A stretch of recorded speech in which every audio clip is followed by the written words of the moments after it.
Shalom dan selamat kita bertemu sekali lagi pada ibadah untuk Hari Kebangkitan Tuhan Yesus Kristus. Walaupun kita berada di rumah masing-masing, kita teruskan ibadah kita melalui online ini. Dan bagi semua yang mendengarkan firman pada hari ini, semoga kamu diberkati Tuhan.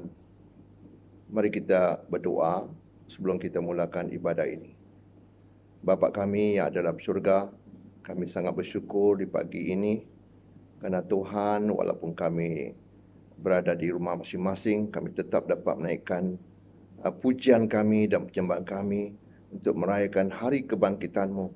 Engkau sudah disalibkan dan Engkau dikuburkan, dan pada hari ketiga sesuai dengan kitab suci Engkau dibangkitkan, dan Engkau dengan penuh kemenangan bagi setiap orang yang percaya. Biarlah pagi ini kami diberkati Tuhan, di mana saja kami berada, untuk sama-sama merayakan hari kebangkitan-Mu yang sangat luar biasa. Inilah pengharapan kita bagi orang yang percaya bahawa Engkaulah Tuhan dan Juru Selamat kami yang abadi. Di dalam nama-Mu, ya Tuhan Yesus Kristus, kami berdoa dan ucap syukur ini. Amin. Ya saudara, tema bagi ibadah kita pada firman pada pagi ini ialah Hari Kebangkitan Tuhan Yesus, Hari Kemenangan bagi orang percaya. Kita tahu saudara,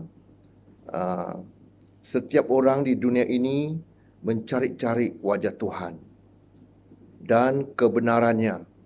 Ya, ada masanya disampaikan oleh pertama orang-orang tertentu, sepertinya orang-orang biasa. Ya, yang keduanya mungkin seorang guru yang terkenal, dan yang ketiganya seorang rasul atau seorang nabi. Semuanya ingin mencari kebenaran, iaitu kebenaran yang mutlak. Apakah yang dibicarakan, disampaikan, supaya kita dapat memegang kebenaran ini. Inilah setiap orang di dunia ini sedang mencari-cari hingga ke hari ini. Ya, dan hari ini kita akan melihat kebenaran-kebenaran yang ada tertulis di Alkitab. Apakah kebenaran yang sudah disampaikan oleh Tuhan sendiri? Ya, kita lihat sama-sama supaya kita mendapat kebenaran ini. Ya, apabila ditemui dan dipercayai bahawa berita atau pengetahuan itu adalah benar, seperti yang disampaikan oleh orang biasa atau orang terkenal atau seorang guru yang terkenal, apatah lagi seorang rasul ataupun seorang nabi, maka orang itu akan pegangnya sebagai kebenaran untuk hidupnya. Satu kebenaran firman Tuhan yang tertulis ya di dalam Alkitab, ya, yang pasal ingin katakan di pagi ini ialah terletaknya di dalam Yohanes 8 ayat 32. Yohanes 8 ayat 32. Kita mulakan daripada ayat yang 31. Maka katanya kepada orang-orang Yahudi yang percaya kepadanya. Ini Yesus yang mengatakan kepada orang Yahudi, "Jikalau kamu tetap dalam firman-Ku, kamu benar-benar adalah murid-Ku. Dan kamu akan mengetahui kebenaran, dan kebenaran itu akan memerdekakan kamu." Ya, atau juga dikatakan kebenaran itu akan membebaskan kamu. Itulah satu kebenaran firman Tuhan yang ditulisnya di dalam Yohanes 8 ayat 32. Jadi saudara, kita juga bersyukur kerana di Gereja Shalom Kemencih untuk tahun ini tema gereja kita adalah kebenaran itu akan memerdekakanmu, ya, ataupun kebenaran itu akan membebaskanmu. Ya, itulah tema bagi gereja kita, dan ini dipilihnya kita tidak tahu apa yang terjadi pada ketika itu. Ya, yang sekarang ini kita tahu bahawa tahun 2020 ini penuh dengan masalah yang dilanda seluruh dunia dengan penyakitnya menular COVID-19 ini. Tapi inilah kebenaran yang harus kita pegang dan sudah kita diletakkan sebagai tema gereja kita, iaitu kebenaran itu akan memerdekakanmu. Ya. Jadi saudara, begitu juga pada tahunnya 2019 semasa kita menyambut hari Natal, tema untuk Christmas, ya, hari Natal pada masa itu kita adakan sebagai bangkit. Yesus sudah datang ke dunia. Dia ambilnya di dalam buku Lukas, ya, di dalam buku Lukas, Lukas 2 ayat 11. Kita tahu bahawa di dalam ayat ini dikatakan bahawa Yesus sudah datang ke dunia. Pada masa itu kita menyambut hari Natal, ya.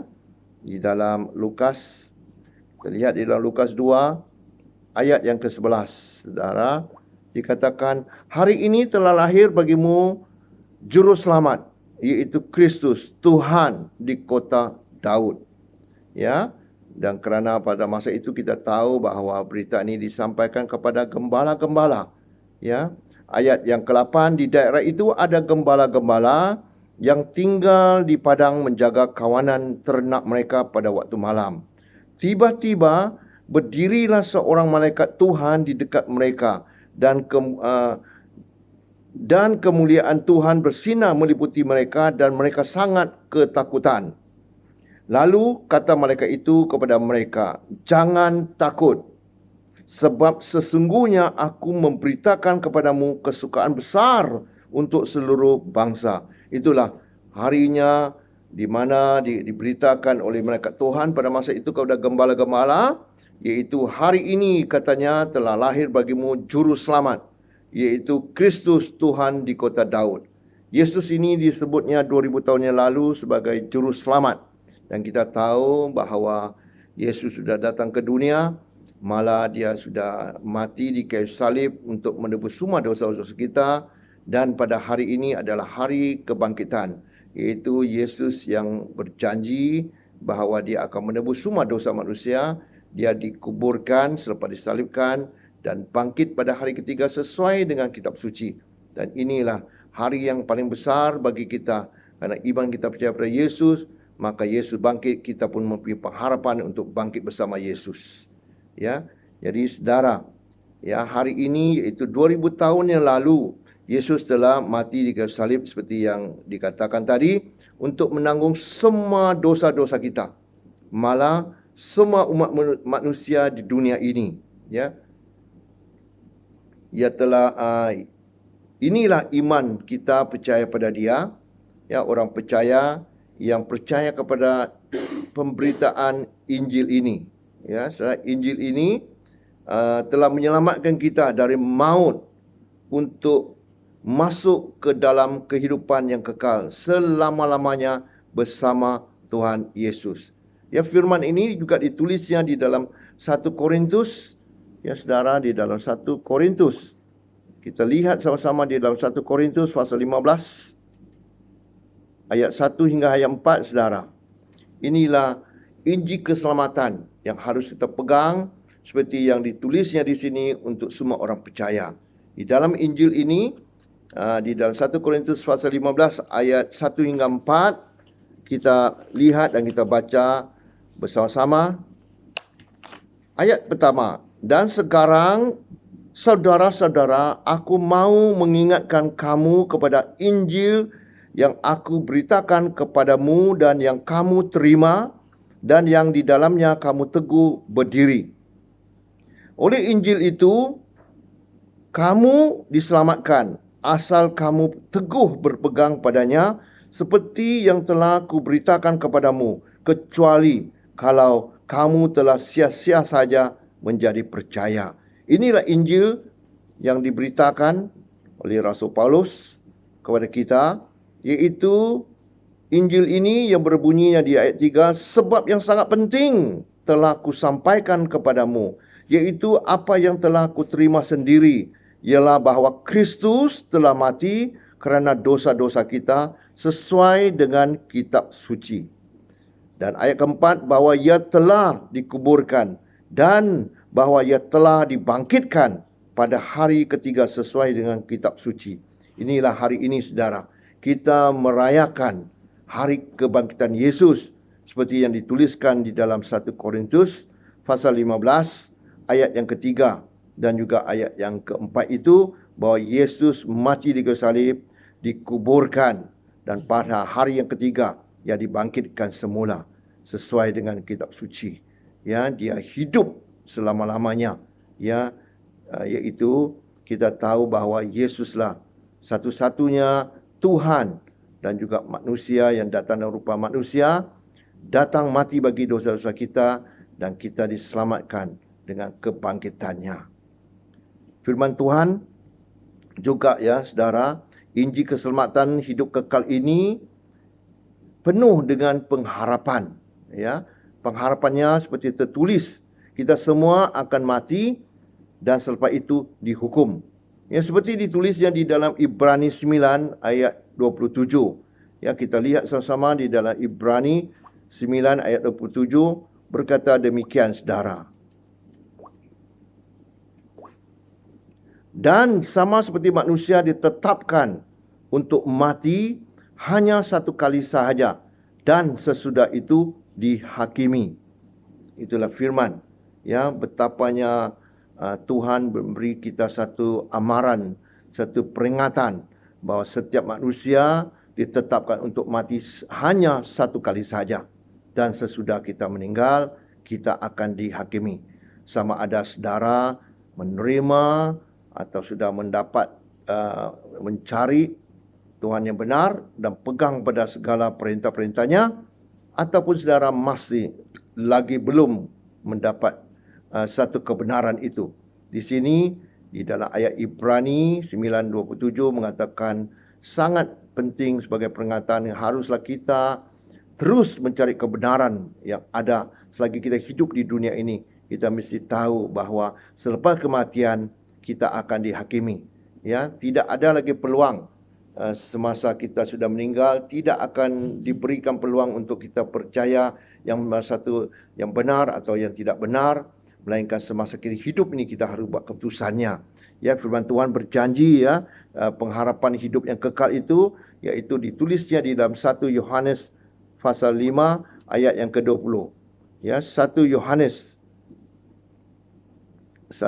pasal 5 ayat yang ke-20 berkata demikian.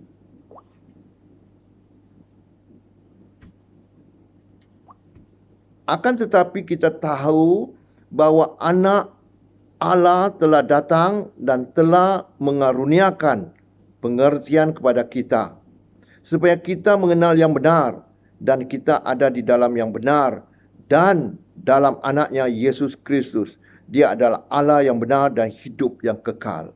Itulah yang sudah dinyatakan dengan jelasnya di dalam 1 Yohanes pasal 5 ayat 20. Ya, iaitu pengharapan hidup yang kekal bagi semua orang yang percaya tentang firman yang disampaikan oleh Yesus. Ya, jadi itu yang pertama kita lihat tadi adalah hari kebangkitan Yesus ini, iaitu pertamanya ialah Injil keselamatan hidup kekal.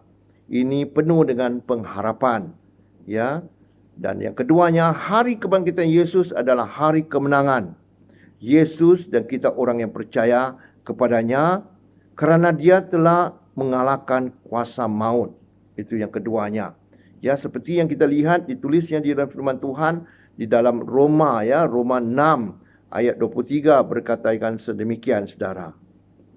Kita lihat bersama-sama di dalam buku Roma 6 ayat 23, saudara, berkata demikian.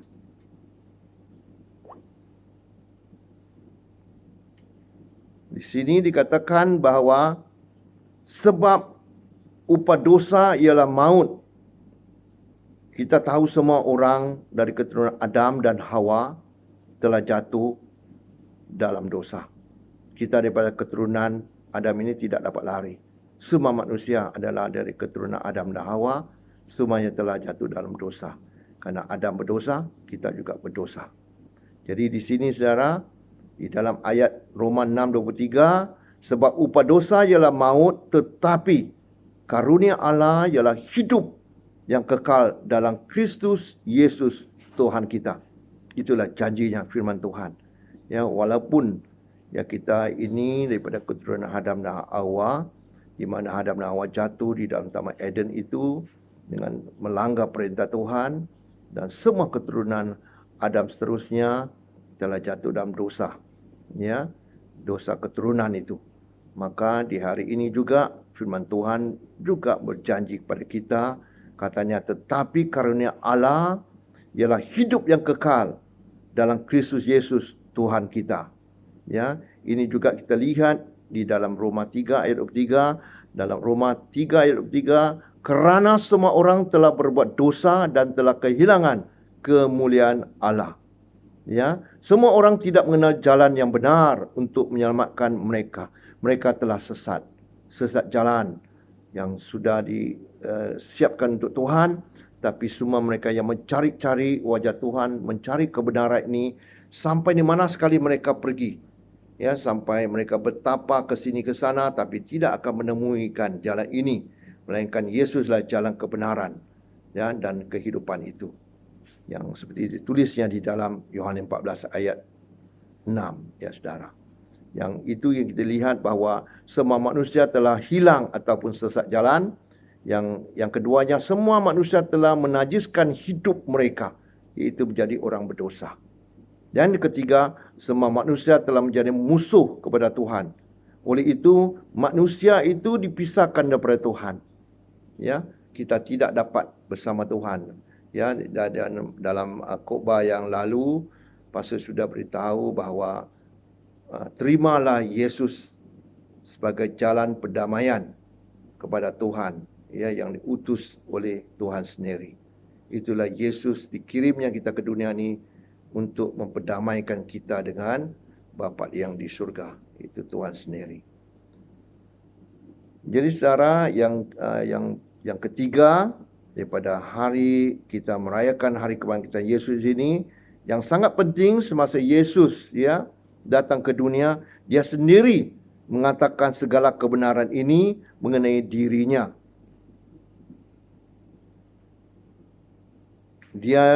Dirinya dia juga sebagai Tuhan pada mulanya, ya, itu adalah firman Tuhan. Seperti yang tulisnya di dalam Yohanes 1 ayat 1, firman itu bersama-sama dengan Allah dan firman itu adalah Allah. Dia mengajar, ya, dan mengatakan ia akan disalibkan, saudara, dan dikuburkan dan bangkit pada hari yang ketiga. Semua itu terjadi seperti apa yang dikatakannya. Ya, kita tahu bahawa saudara, hanya Tuhan yang benar saja yang dapat melakukan hal ini. Tiada siapa manusia atau seorang guru agama, rasul ataupun nabi sekalipun, ya, yang dapat melakukan hal ini. Padahal kita tahu semua yang lain telah mati dan tidak pernah bangkit dari kematian. Hanya jalan ke surga dan kehidupan kekal milik Yesus Kristus dan barang siapa yang percaya kepadanya. Amin, saudara. Ya, amin, saudara, untuk kebenaran firman ini. Hanya Yesuslah satu-satunya jalan untuk kita pergi ke surga, saudara. Kesimpulannya di sini, saudara, saya dapat lihatkan bahawa di dalam Yohanes 14 ayat 6, Yesus berkata, akulah jalan, kebenaran dan kehidupan. Tiada siapa yang dapat pergi ke surga melainkan melalui Yesus Kristus, ya, melainkan melalui dialah jalan yang benar itu. Ya, kesimpulannya di sini, saudara, yang pertama saya dah melihatkan seluruh umat manusia di dunia pada masa dahulu hingga sekarang. Ya, dahulu hingga sekarang mereka mencari Tuhan yang benar untuk ada kehidupan yang kekal. Semua orang inginkan hidup yang kekal, iaitu selepas kematian, sepertinya di dalam Ibrani, ya, 9 ayat 27 tadi mengatakan bahawa manusia ditetapkan, ya, untuk mati hanya satu kali saja, dan sesudah itu, ya, dia akan dihakimi. Jadi semua orang tahu bahawa kehidupan kita pada hari ini adalah sementara. Apabila kita meninggalkan dunia ini, kita akan menghadapi, ya, satu penghakiman. Di situlah di mana kita akan pergi. Ya, yang kita tahu ada dua tempat saja. sama ada di surga ataupun di neraka. Jadi di sinilah saudara, kebangkitan Tuhan Yesus ini adalah sangat penting bagi semua orang harus tahu. Karena kebangkitan dia ini memberikan satu pengharapan yang sangat besar, yaitu hidup kekal. Hidup kekal buat selama-lamanya. Walaupun tubuh kita yang fana ini akan meninggal, akan mati, tapi roh dan jiwa kita itu akan tetap hidup buat selama-lamanya. Inilah ibaratnya saudara, kalau kita lihat pada padi sebelum dijadikan beras, ya, yang sangat diperlukan oleh manusia adalah beras itu. Dan kulitnya padi tadi adalah ibarat tubuh kita akan jatuh ke tanah, akan dibuang atau akan dikebumikan. Ya saudara, di sinilah beras itu yang dimakannya. Dan beras itu ibaratnya roh dan jiwa kita. Itu yang sangat penting, yang sangat berharga di mata Tuhan. Jadi saudara, yang keduanya saudara, sejak kejatuhan manusia di Taman Eden, ya, iaitu lebih kurang 6,000 tahun yang lalu, di dalam Kejadian 3 ayat 24 itu, mereka dihalau dari Taman Eden, ya, dan Tuhan berjanji dalam ayat yang ke-15, iaitu Kejadian 3 itu juga, juru selamat manusia akan datang dari keturunan Hawa, yaitu Yesus dilahirkan oleh Maria. Kemudiannya kita tahu bahawa 2000 tahun yang lalu Yesus datang ke dunia ini dilahirkan oleh Maria, yang dikandungkan oleh Roh Kudus. Itulah dijanjikan walaupun manusia telah jatuh dalam dosa itu, iaitu Adam dan Hawa, dan semua keturunan-keturunannya dengan satu orang yang masuk ke dunia itu telah jatuh dalam dosa, maka Yesus datang dengan Yesus sendiri yang membawa semua orang kepada keselamatan, kembali semula kepada rencana Tuhan yang indah untuk manusia itu untuk hidup kekal bersama-sama dia buat selama-lamanya. Itulah Yesus kita yang sudah datang dan mati di kayu salib dan bangkit pada hari ketiga, merupakan satu pengharapan bagi setiap kita yang mencari kebenaran Tuhan ini. Jadi untuk ketiganya saudara, pada hari ini kita ketahui seperti tertulis dalam kitab suci, Yesus yang berjanji, Yesus yang dijanjikan itu telah datang ke dunia, lahir sebagai manusia, mati di kayu salib, dikuburkan dan bangkit pada hari ketiga sesuai dengan kitab suci. Ya, ia hidup dan duduk di kanan takhta Bapa di surga, sedia menerima siapa saja untuk menjadi juru selamatnya, untuk memperoleh hidup yang kekal. Yesus mengundang setiap pribadi saudara supaya datanglah pada dia. Dialah satu-satunya Tuhan yang benar yang kita boleh percayai. Dia yang mengatakan segala-galanya sebelum dia disalibkan. Dan dia juga berkatakan bahwa dia akan dibangkitkan pada hari ketiga. Tidak ada satu orang pun saudara, tidak ada seorang guru agama sekalipun, seorang rasul atau nabi yang lain dapat mengatakan demikian, melainkan Yesus saja. Kalau dia bukan seorang Tuhan, tak mungkin dia dapat melakukan. Dia dapat menentukan segala-galanya. Segala-galanya sudah dinubuatkan, sudah dikatakan dia terlebih dahulu, maka hal itu terjadi. Dan kita boleh simpulkan dialah Tuhan yang benar. Kalau tidak, tak mungkin seseorang dapat melakukannya.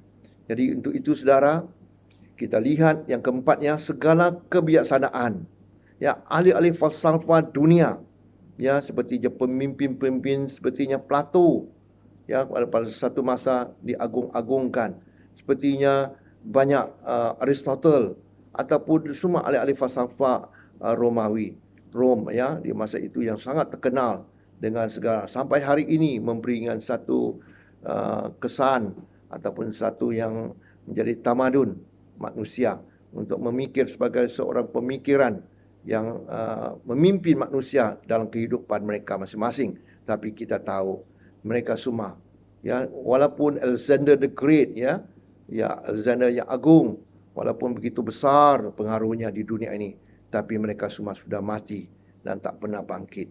Apakah ajaran mereka? Ya, semua kita dapat tahu tidak dapat membawa kita kepada jalan yang benar. Melainkan kita tahu hanya melalui Yesus Kristuslah jalan yang benar itu. Jadi sesuai dengan hari kebangkitan ini, kita renungkan, kita sama-sama belajar firman ini, firman kebenaran ini, supaya kita tahu apabila kita dapat kebenaran ini, kebenaran itu akan memerdekakan kita, akan dapat membebaskan kita daripada belenggu-belenggu, ikatan-ikatan dosa, daripada apa yang dilakukan oleh si iblis. Maka kita terlepas semuanya. Kita dipindahkan daripada alam maut kepada alam yang hidup, alam terang. Iaitu Yesuslah terang bagi dunia. Yesuslah jadi pelita di dalam perjalanan kita setiap hari, yang memberi kita tuntunan hidup kita setiap hari. Jadi saudara, segala kebijaksanaan oleh ahli-ahli falsafah dunia, mahu juga pemimpin-pemimpin dunia, ahli-ahli politik, ya, malah ahli-ahli agama, memikirkan bahawa dengan cara mereka masing-masing dapat pergi ke surga. Ya, dengan amalan-amalan kepercayaan mereka, kita tahu semua itu tidak akan menjadi hasilnya, tidak akan menemukan kebenarannya. Melainkan kita tahu juga, malah kita lihat juga bangsa Israel melalui Musa diberikan hukum Taurat, dan mereka sangkakan dengan melakukan hukum Taurat mereka dapat diselamatkan untuk kehidupan kekal, tetapi di sebalik tidak sedemikian.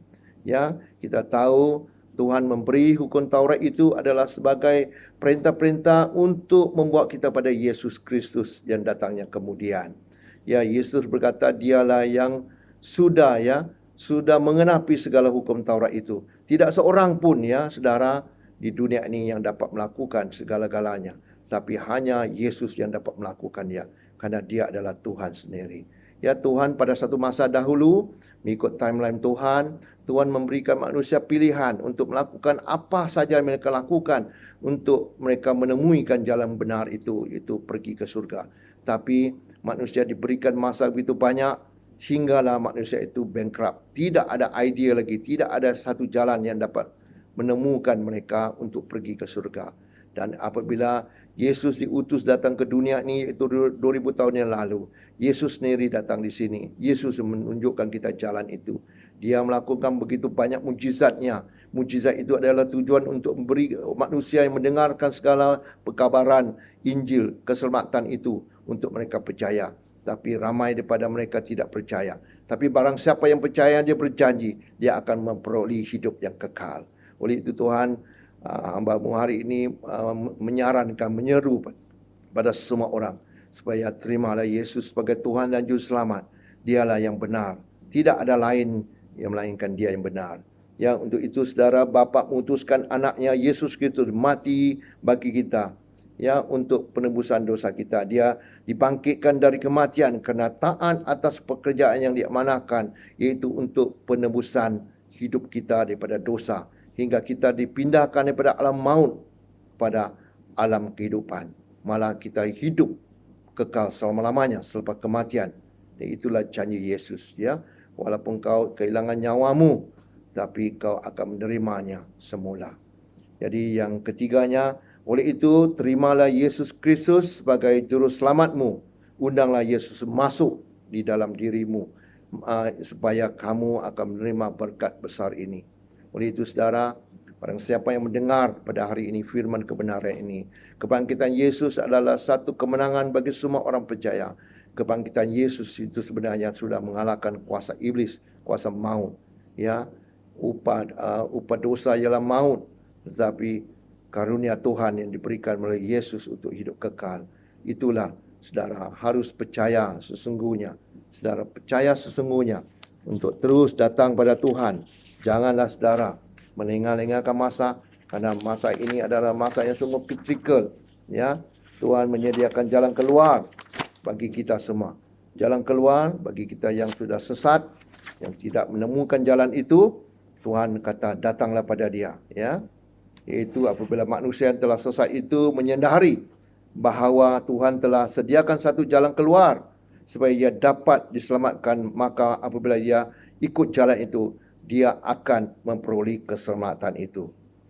Sekali lagi saudara, yang terakhirnya saya mengatakan bahawa di dalam Yohanes 14 ayat 6 kata Yesus kepadanya, "Akulah jalan dan kebenaran dan hidup. Tidak seorang pun yang datang kepada Bapa kalau tidak melalui aku. Itulah kata Yesus. Jadi sekali lagi, Pastor mengingatkan kepada setiap orang yang mendengar firman ini, datanglah kepada Yesus sesungguhnya. Dialah satu-satunya jalan ke surga. Dialah jalan yang dijanjikan. Dan dia mengatakan ya dan amin. Dia akan sentiasa menerima engkau. Dia membuka tangannya begitu luas. Dia mengetukkan hatimu hari ini. Sekiranya kau buka, dia akan masuk dalam hatimu untuk jadi sebagai Tuhan dan juga juru selamatmu. Oleh itu, sekali lagi kita bersyukur karena hari kebangkitan merupakan hari kemenangan bagi semua orang percaya. Di sini saja firman dapat disampaikan pada hari ini.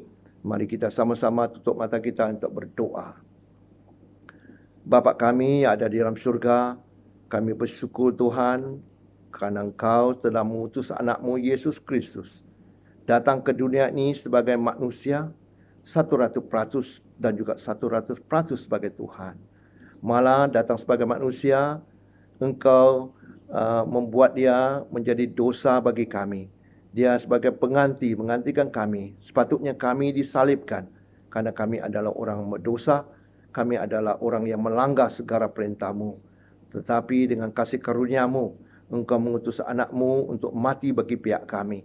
Malah bagi kami yang percaya pada hari ini, Yesus berkatanya bahawa pada hari ketiga apabila dia dikuburkan karena mati di kayu salib itu, dia akan dibangkitkan. Sesungguhnya itu adalah satu perkara yang sangat benar.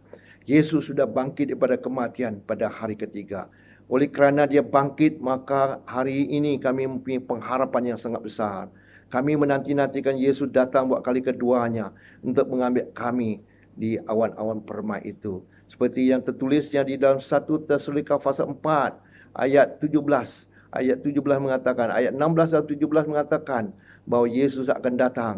Dan apabila sangkakala Tuhan akan berbunyi, yang terakhir itu, maka kita, bagi mereka yang sudah meninggal dalam Kristus akan dibangkitkan dahulu. Dan kita yang masih hidup pada masa itu akan diubah tubuh kita. Seperti yang tertulisnya di dalam 1 Korintus pasal 15 ayat 51 dan 52 itu. Kita dengan sekejap mata diubah tubuh untuk mendapatkan tubuh kemuliaan. Tidak mungkin tubuh yang fana ini, tak mungkin darah dan daging ini dapat masuk ke surga, melainkan tubuh kemuliaan. Itulah janji-Mu ya Tuhan.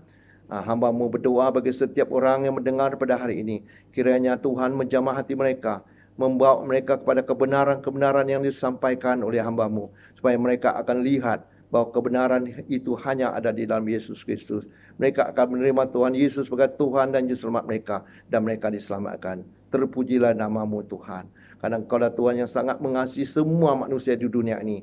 Dan hamba juga berdoa bagi penyakit yang menular pada hari ini, iaitu COVID-19. Tuhan, kiranya dengan kebenaran-kebenaran yang Kau sudah membuka semuanya, Engkau menyediakan jalan bagi setiap manusia di dunia ini untuk menerima Engkau. Maka apabila mereka mendengarkan firman saranan ini, supaya mereka terus datang untuk berbalik padamu, dan Engkau akan menerima mereka, dan mereka juga akan menerima Engkau sebagai Tuhan dan Selamat. Dan pada masa itu, Engkau akan mengambil alih segala-galanya. Segala penyakit-penyakit ini akan lenyap di dalam nama Yesus. Bagi mereka yang sudah pun Tuhan sedang mengalami penyakit ini, Tuhan, hamba-Mu berdoa supaya disembuhkan sepenuhnya. Supaya mereka di dalam keadaan ini dapat mencari-cari Tuhan yang benar, dapat menemukan Tuhan yang benar. Maka mereka akan mendengar nama Yesuslah Tuhan yang benar, dan mereka akan diselamatkan. Terima kasih Tuhan untuk segala-galanya. Engkau-Lah Tuhan yang sangat-sangat indah, yang sangat baik. Kami bersyukur dan berterima kasih karena pergumulan-Mu yang sangat besar bagi kami. Hingga hari ini kami beroleh satu keselamatan, satu damai sejahtera yang sangat indah daripada surga. Di dalam nama-Mu ya Tuhan Yesus Kristus, hamba-Mu berdoa dan berucap syukur semuanya. Amin. Amin. Selamat merayakan hari kebangkitan Yesus. Damai sejahtera Tuhan Yesus Kristus kiranya menjadi saudara semua. Amin. Terima kasih.